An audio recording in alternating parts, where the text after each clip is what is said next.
Hey guys, and welcome back to my channel. Here is part 3 of the Vampire Knight Rewrite series, continuing off from part 2, covering the second half of season 2 of the Vampire Knight anime and manga with the revised love triangle. As usual, I will insert images from both the manga and anime onto here, and there will be spoilers. I encourage you guys, if you have not watched the previous parts yet, to please do so. The links will be in the description box below and in my anime content playlist up on my channel. Thank you to those that have been supporting this rewrite series so far. Without further ado, let's continue.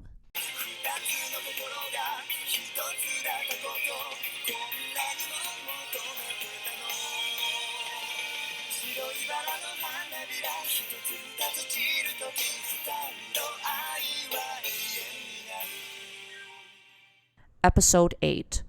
Kaname lets Zero know that Yuki is his baby sister and the pureblood princess of the Kuron family, asking him what he will do now being a vampire hunter.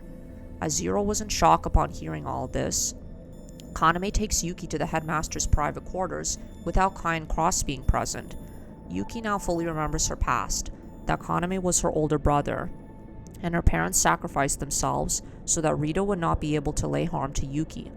Yuki's father, Haruka Kuron, died fighting Rito, and her mother Yuri Kuron used her remaining life to seal away Yuki's memories as a vampire, also turning her daughter into a human.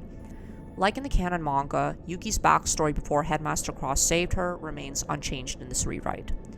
The night class vampire students are alerted that Yuki is now a pureblood vampire, except for Hanabusa and to some extent Kane, as he already suspected Yuki since childhood to be related to the Kuron family.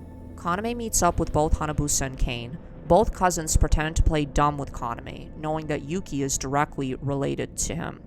Kaname states that Yuki is his younger sister and is going to eventually be his wife, following traditional pureblood vampire courting. As Yuki fully awakened her powers, with her hair now growing longer past her waist after some delay being bit by Hanabusa instead of Kaname, she remains both sad at the loss of her parents and angry at Kaname for keeping this from her.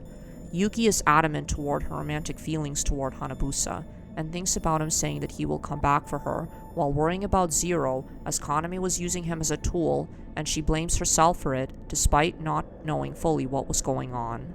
Kaname enters the room with Hanabusa to check on Yuki. Like in canon, Kaname explains to her the lineage between pureblood vampires and the tradition of marriage between family. Yuki was disgusted upon hearing this while looking at Hanabusa, his gaze meeting hers with concern and fear. Yuki sees how well Hanabusa could maintain certain expressions based on how he conducts himself at parties and social gatherings growing up. Kaname instructed Hanabusa to guard Yuki on his behalf with Kane, with Kaname not yet suspecting Hanabusa bit Yuki, much to Yuki's relief. Like in canon, Kaname orders that the day class students are kept in their dorms guarded by vampires who can tolerate sunlight up to a certain UV point, Ruka being one of them, in order to still prove to Kaname that she is worthy. Meanwhile, Rimu battles Rito in Shiki's body. Just as she is about to lose to Rito, she calls out to Shiki within him, awakening Shiki and momentarily suppressing Rito. Yuki asked Hanabusa and Kane if she could go over and speak with Zero. そうね。いられるわけがない。ずっと欺き続けてきたんだもの。ゼロのこと。私は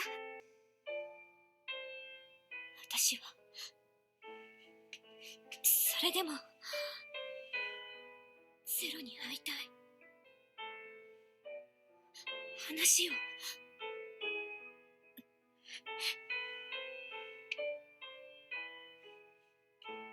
会いたい。ゼロに。おい、花房。やっぱり脱走するみたいだ。ユキ。いえ、クラン、ユキ様。僕たちは要様からここであなたを守るように言われています。Hanabusa says that because Kaname asked him to watch over her, he winks at her while going with her. Yuki is grateful now that since she is a vampire, she can spend more time with Hanabusa. Both Hanabusa and Yuki approach Zero's room. Yuki instructs Hanabusa to meet her outside, as this is a private matter. He nods, letting go of her hand before running off and jumping out the nearest window. Yuki hears Zero's bloody rose gun click at the door. Zero couldn't decide whether he should hate Yuki now because she is a vampire and the trap he fell into through Kaname's deceit, or sympathize with her given what happened was not directly her fault given how much Yuki had went through since she began feeling unwell before her awakening. Episode 9. With Zero pointing his bloody rose at Yuki, like in canon, stating all he can sense is a pureblood vampire sharing the blood of manipulation, secrets, lies, and deceit like Kaname. Yuki explains that her awakening has not changed who she is as a person and does not lie about it. Her feelings remain unchanged, however still have not received another word from Zero. She runs off to meet back up with Hanabusa, sad. She looks around the wooded area for him. Hanabusa brings her a pair of shoes to wear for her feet, while mumbling how cute she looked with long hair again. 待てユキじゃなくてユキ様いつまで裸足でまさか怪我したのか今足の裏切ったかと思った。要様に殺されるかと思った何でもいいから早く靴を履けじゃなくて履いてくださいユキ様アイドとにかく履けっていや履いてください早く元の部屋に戻らないと要様が心配される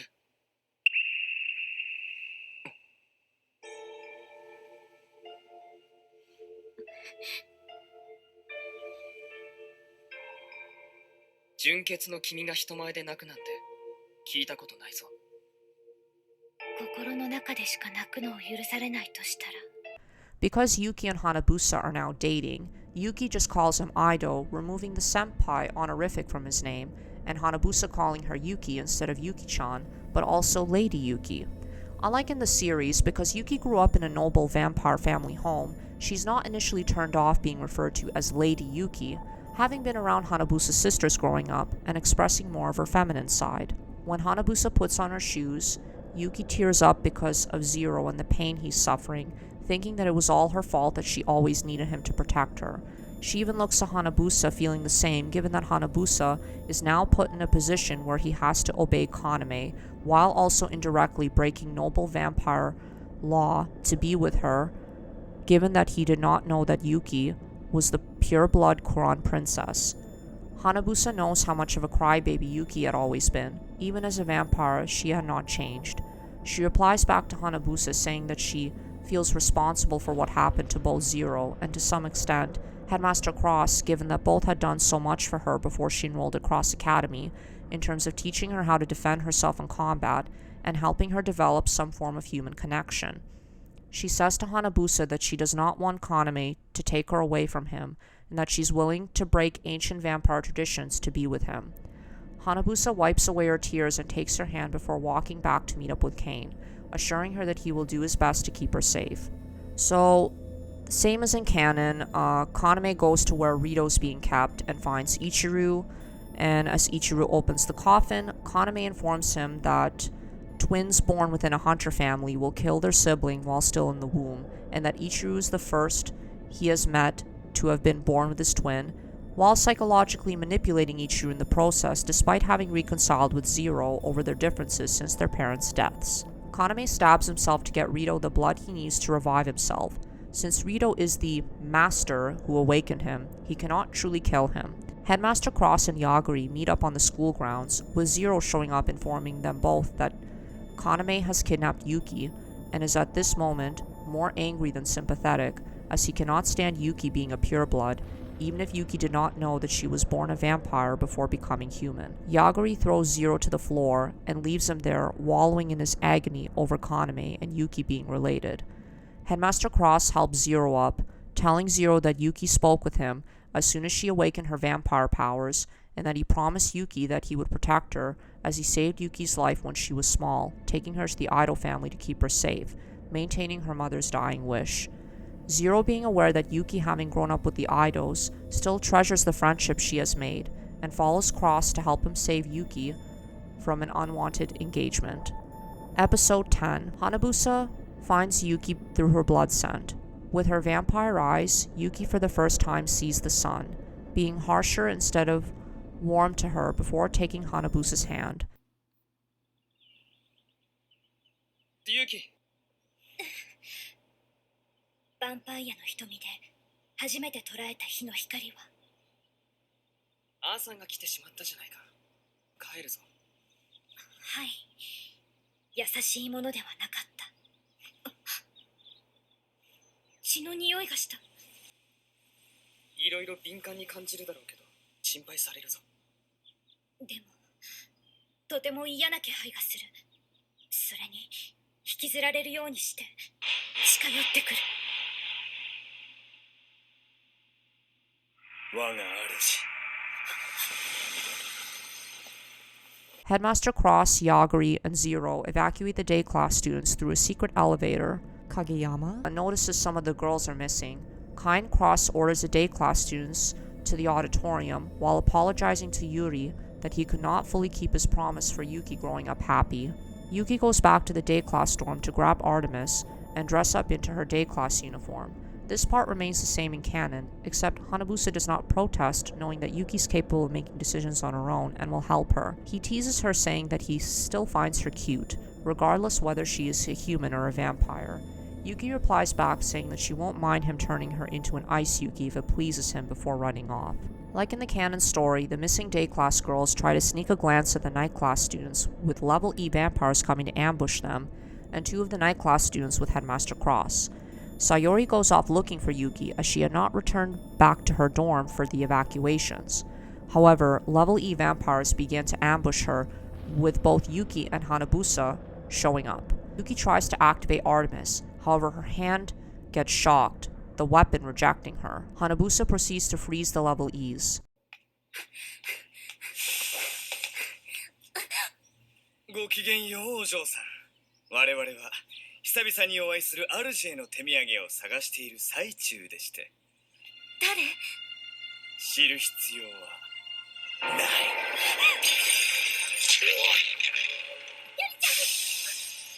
大丈夫？勇気、あなた。下がって。これは純潔の姫。この姫があの方の。よりちゃんを傷つける者は私が許さない。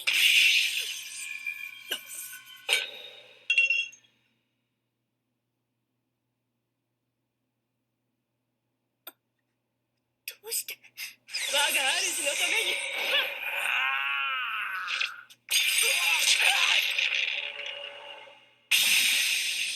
お前らなど相手じゃない。勇気、あなた。ごめんね、よりちゃん。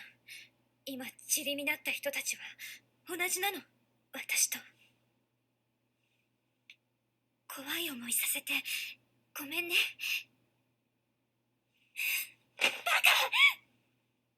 そんな寂しそうな顔で謝られたら私の方が寂しくなる。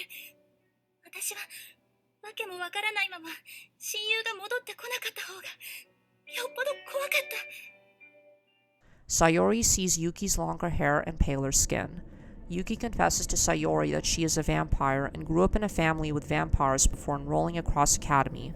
More level E's appear upon Yuki's presence. Sayori says that she understands, given that she noticed Yuki feeling sick on some days, with Yuki having pain pills and vitamins near her bedside table. Sayori recalls Hanabusa seeing Yuki dance with him at the ball and says to him to take care of Yuki before both run off. Kaname notices Sayori and asks her if she had seen a girl named Yuki, describing her appearance. Sayori, feeling a mysterious and powerful aura emanating from Kaname, says she has not, with a straight face before walking off. When they were in a secluded resting area, Yuki questions why Artemis had rejected her. Hanabusa took a closer look at Yuki's weapon, saying that her weapon rejects vampires, being a hunter's weapon. Yuki then begins to feel sick before nearly passing out in Hanabusa's arms.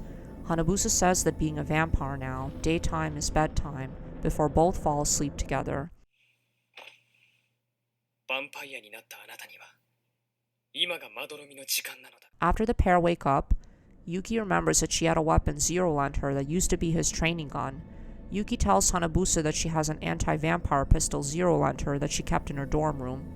Hanabusa says that he will ask Kane if he can get it for her, instructing Yuki to stay put.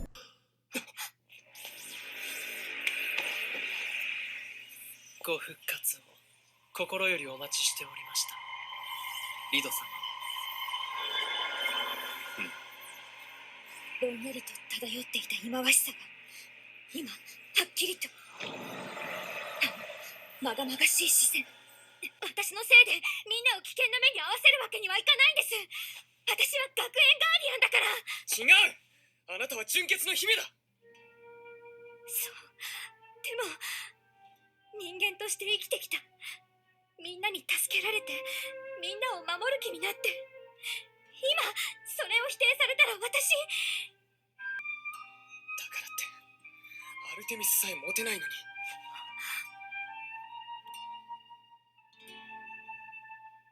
10なら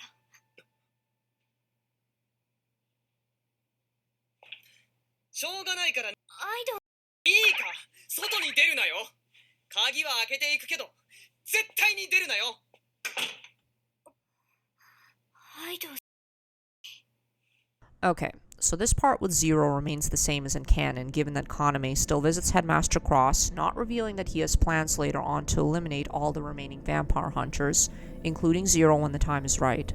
As Zero sits in silence in the prison cell, Kaname arrives, claiming that Zero is the knight he has prepared for the past 4 years to kill Rito. He reveals that Zero has been strengthened by drinking the blood of pure-blood vampires and is the stronger twin child of a vampire hunter.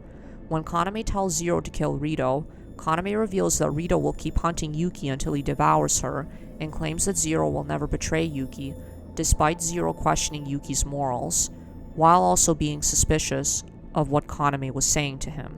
Episode 11. So Zero, after drinking Kaname's blood, suffers in pain, thinking of Yuki to help alleviate the pain. Zero wished he could have sucked her blood directly from her earlier when she was outside his door, since she is now a vampire other than a few drops off the bathroom floor when Hanabusa visited that night, so that he could sense her presence. However, when Yuki was human, she wanted to help maintain Zero's bloodlust by bringing him dead animal carcasses to suck blood off of them. Understandable, after Hanabusa bit her neck that night, that she did not want her blood to be sucked. While Zero thought of Hanabusa, he had not heard from him in a bit, and wondered where he was, given that Hanabusa was planning to betray Kaname to his knowledge. Okay, so in this rewrite, I just want to recap that Yuki was not being a complete to Zero, lying to him, saying that the Yuki he once knew was gone. However, Zero still justifies being upset at her for being a vampire because there should be a bit of that conflict, given that this was a big secret despite Yuki being unaware that she was initially a pure-blood vampire. I do want to keep that in this rewrite, Zero's dislike for the vampires, as it does strengthen his resolve toward becoming a vampire hunter for the sake of his parents. Kaname approaches Zero and says that he is the knight that was destined to kill Rito, and that he is a stronger twin, having the blood of two purebloods in him. Kaname himself and Shizuka received both through Kaname's blood, with a faint bit of Yuki's. Kaname states that he cannot kill Rito himself. He knows Zero will always care for Yuki and plans to use Zero's affections for Yuki to his advantage in order to help find her, as he had not heard from the night class students, including Hanabusa. Ichiru then appears, injuring Zero with his bloody rose, and flashbacks with Zero and Ichiru remain the same, with Shizuka murdering their parents. Ichiru asks Zero to drink his blood and become one. So initially, I wanted to keep Ichiru alive a bit longer in this rewrite. However, I was unable to figure out how to integrate his character for Zero's character arc for the second half. So he dies, and Zero manages to get out of his cell. Because if Ichiru does not die, then Zero will be unable to kill Rito, according to what Kaname told him. Kane comes over with Hanabusa to meet up with Yuki, handing her the anti-vampire pistol. Because Yuki in this rewrite spent time training with Zero during the weekends before entering Cross Academy, she knows how to use a pistol. She manages to shoot a couple of level E's, Hanabusa freezes a few, and Kane burns a couple. However, the rest of the night class comes to Yuki and Hanabusa's aid thanks to Kane calling them. Kane has kept it a secret from them that Yuki and Hanabusa are against Kaname.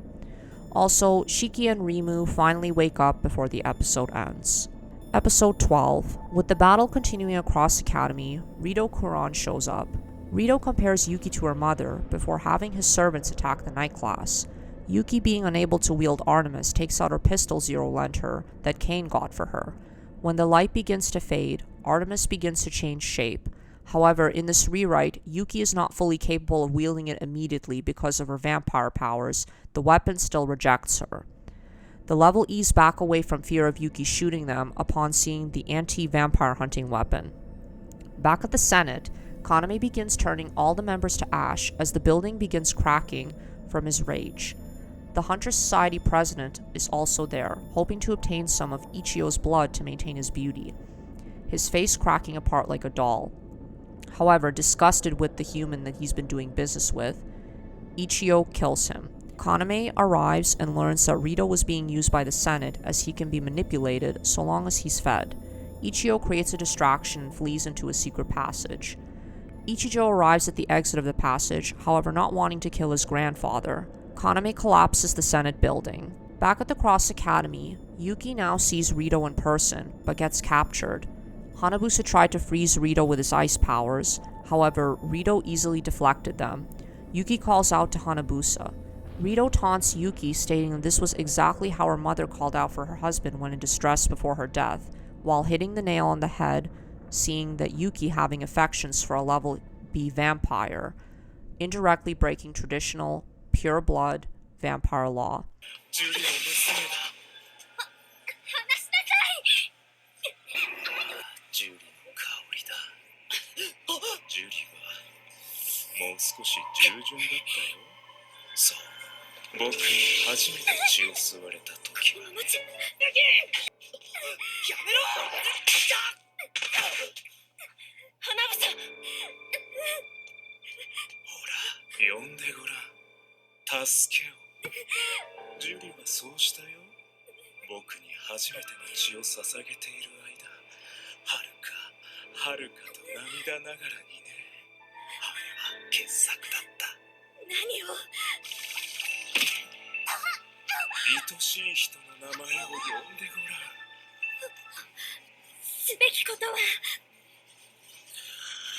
やめろ！ Like in canon, Zero comes in to distract Rito with a gunshot from his bloody rose. Rito releases Yuki upon hearing the gunshot, and she runs over to Hanabusa. Zero begins to convulse due to his body taking in too much power. He asks Yuki to help slash him with Artemis. Yuki, despite the weapon shocking her, with her being in pain, Hanabusa rushes over and takes her hands holding the weapon, using his ice powers to help combat the pain she was feeling in order to help Zero. Zero now begins to acknowledge the pain he was feeling was him and Ichiru merging into one. Rito taunts Zero, saying that he can kill him as many times as he wants, as he will always come back. Outside the gate, the headmaster and Yaguri have reduced the vampire army to a sea of ash littering the stairwell. Both notice Zero's power from the rooftop and see that the battle was going on. Episode 13. Zero attacks with his bloody rose, releasing several beams of light that pierce Rito Kuran's minions and graze Rito himself while missing the night class students. When the light dies, it's revealed that the beams of light are vines that have come out of the bloody rose. Looking around the sea of ash he's created, Zero wonders where Rito was, only to notice his scent being further away. In the forest, Rito was trying to recuperate from his injury by sucking blood from his followers to regenerate. However, Kaname arrives, apologizing for interrupting his uncle's meal, warning him that it's dawn and that the time for vampires was over. While Kaname and Rito are fighting, Zero interferes and attacks Rito with a powerful shot from his bloody rose, just like Kaname planned. Thus, Rito is killed. Zero, however, is ready to kill Kaname next, having suspicions that Kaname had been involved surrounding the death of Zero's family, including Ichiru.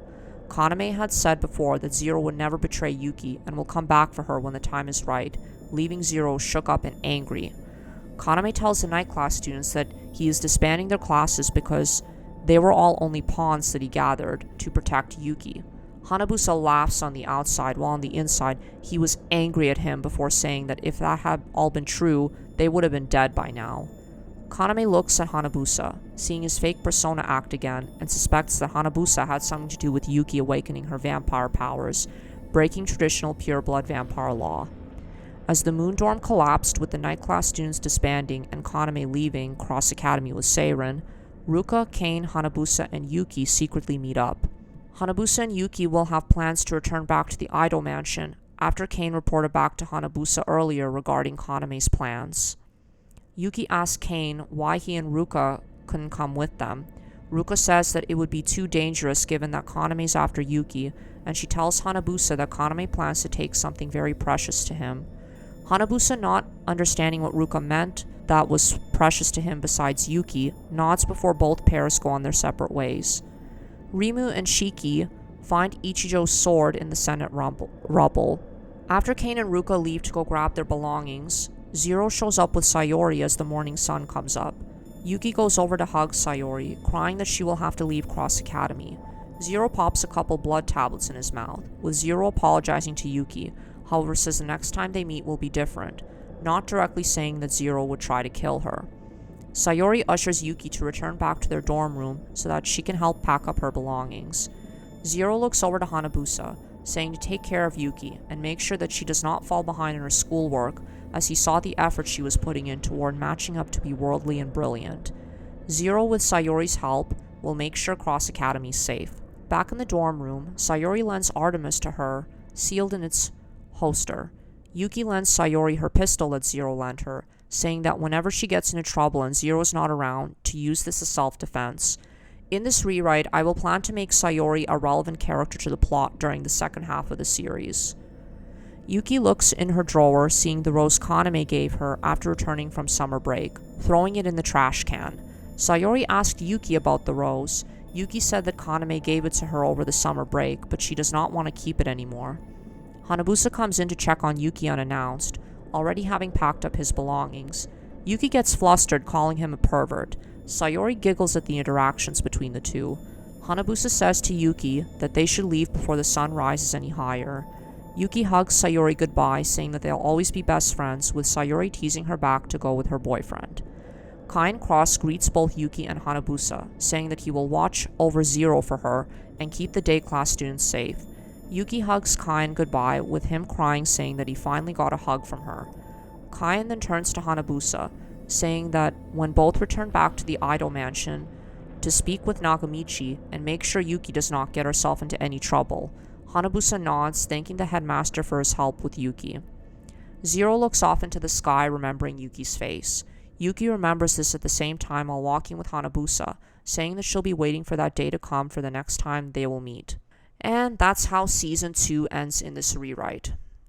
Okay, so here's how this is going to go going forward past where the anime stopped. It's going to take time, but I will fix up everything with the manga story going forward, keeping 1/3 of the good stuff in canon as is, while fixing the 2/3 that's complete dog poop that went with the writing, which I will change or just scrap entirely if it has no impact on the story. Also, I will make 2 separate endings, one where Yuki ends up with Hanabusa and the other with Zero, and not the BS that happened towards the end of the manga, which if anyone has finished reading the Vampire Knight manga series knows what I'm referring to. Anyway, thanks for watching, and feel free to like, comment, and subscribe for more content. Take care.